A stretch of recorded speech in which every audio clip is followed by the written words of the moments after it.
আজকে সনাতন সমাজ এবং হিন্দু রক্ষী দল রুদ্ররূপ একটু ধারণ করছে, আগামীকালকে ফুললি ধারণ করব। আর এটা পুরা বৃহত্তর সনাতন যুব সমাজ যুবতী সমাজ বাড়াই যাওয়া লাগবো। আজকে যে বর্বর ঘটনা হয়েছে, আজকে সনাতন ধর্মাবলম্বী আমার একটা বোন, ছোট বোন, যে সময় বদরপুর তাকিয়া শ্রীভূমি শহরের মধ্যে আওয়াজ লাগছে, এই সময় একটা বাসরে থামাইছিল, সময় উঠতে আসছিল, উঠার সময় দেখছে বাসের মধ্যে মানুষ নাই, যে সময় দেখছে মানুষ নাই সময় তাই বাস থেকে আমার চেষ্টা করছিল, লোকালোক তাই হাত ধরিয়া সাইডটা মুসলমান ধর্মাবলম্বীর মানুষের তকি লাগাই আছিল, তাইরে টানমারি গাড়ির মধ্যে তুলিয়া গাড়ির সিটকারি লাগাইয়া তাইরে দর্শন করার চেষ্টা করছে। যাই হোক, তাই একটু সতর্ক দেখায়, তাই লাইভ লোকেশন তার ভাই বন্ধু কাকুর কাছে পাঠাইছে। লোকালোক এটা দেখার পরে যে সময় বুঝতে পারছে এরা তারা দৌড়াত পড়ে যাব, এই সময় চোরগুলা শনি মন্দিরের আগে তাইরে গাড়ির থেকে পালাইয়া গাড়ি রিটার্ন করিয়া লিয়া গেছে গিয়া। হিন্দু রক্ষী দলের কাছে খবর আইছে, তৎপরত ওইয়া হিন্দু রক্ষী দল শ্রীভূমি জেলার হাসপাতালে আইয়া মেয়ের ফ্যামিলির লোকে মাতিয়া এজাহার দেওয়া হয়েছে। এজাহার দেওয়ার পরে আমরা আজকে একটা আন্দোলনের রূপ নিতাম, যে আন্দোলনে বৃহত্তর সনাতন সমাজ হিন্দু রক্ষী দল মিলিয়ে একটা বৃহত্তর আন্দোলন জেট লইছিল। লওয়ার পরে এটা আমার শ্রীভূমি জেলার এসপি মহোদয় পার্থপ্রতিম দাস মহাশয় তাই ফোন করিয়া আমরা কইছেন যে আজকেই রাত্রের ভিতরে কালপিটে অ্যারেস্ট করবা। আর আমার হিন্দু রক্ষী দলের পক্ষ থাকিয়া আমরা প্রশাসনকে একটা আলটিমেটাম দিছি যে আগামীকালকে 12টার ভিতরে যদি কালপিটের বাচ্চাগুলো যদি অ্যারেস্ট হয় না, তা আমরা বৃহত্তর গণতান্ত্রিক পথে আন্দোলন নামু।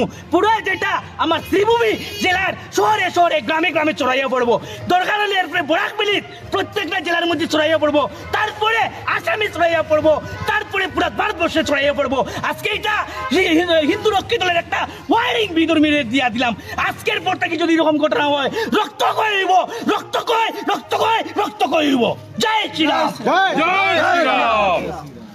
আজকে হিন্দু রক্ষী দল এই যে শ্রীভূমি জেলার কিছু বিধর্মী লোক এটারে বাংলাদেশ বানাইবার চেষ্টা করছে, পাকিস্তান বানাইবার চেষ্টা করছে।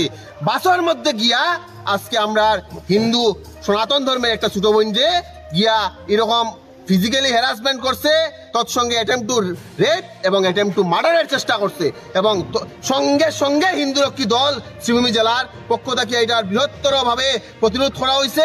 সঙ্গে সঙ্গে ম্যাটারে আমরা চিকিৎসার ব্যবস্থা করছি, এফআইআর করা হয়েছে, রোড ব্লক করা হয়েছে, এইরকম আন্দোলন করা হয়েছে।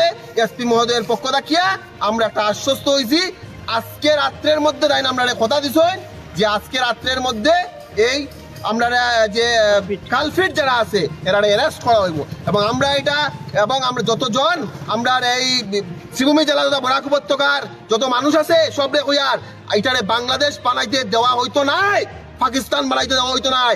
এখানে হিন্দুস্তান হিন্দু ধর্মের লোক বাস করে, হিন্দু ধর্মের লোক বাস করবো।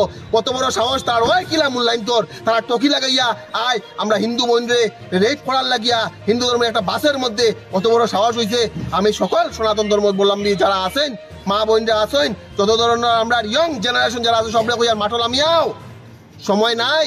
আজকের দিনে যদি মাঠল আমি না হওয়াও তাইলে তোমরা আমরা যারা মা বোন যারা আছে তারা রক্ষা করা কিন্তু ভীষণভাবে হয়ে যাবে। এবং আমাদের শ্রীভূমি জেলার যারা অন্যান্য যারা হিন্দু সংগঠন আছে তারা আমি বিনম্রভাবে অনুরোধ করি আর আপনারা আইন সহযোগিতা করেন। আগামীকালকে আজকে কিবা আজকে হলো মঙ্গলবার, আগামীকালকে বুধবার দুপুর 12টার ভিতরে যদি অ্যারেস্ট না হয় আগামীকালকে করিমগঞ্জ শহর আগুন জ্বলবো, আগামীকালকে পুরা করিমগঞ্জ শহর স্তব্ধ হয়ে যাইব। এটাই আমরা একদম হিন্দু রক্ষী দলের পক্ষ থাকিয়া চেতাবনী হুঙ্কার দেওয়া হইল। জয় শ্রীরাম,